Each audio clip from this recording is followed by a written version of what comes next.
Come here. Hey guys, now all of us are on Chinese New Year, so I cannot reply your message very fast, but I will reply slow, a little bit slow. And some of my customers, they asked me to search the clothing factory for them. So now here, I am in my family factory, maybe small factory.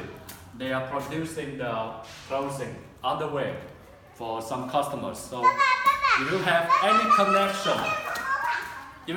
connection, just contact me. I have very good connection here in China with different factories. Come here, let me show you the machine.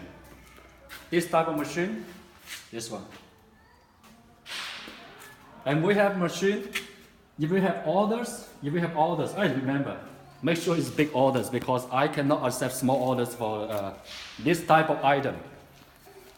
You order and we can arrange a lot of workers to produce the item for you.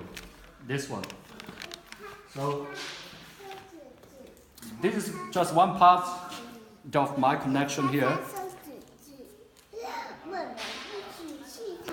And actually we also use this for the hair.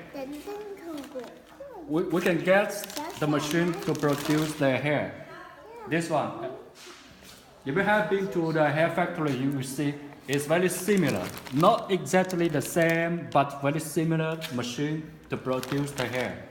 Of course, this machine to produce the clothing. Because I don't need to show you the hair machine. There's already a lot of machine on my YouTube videos.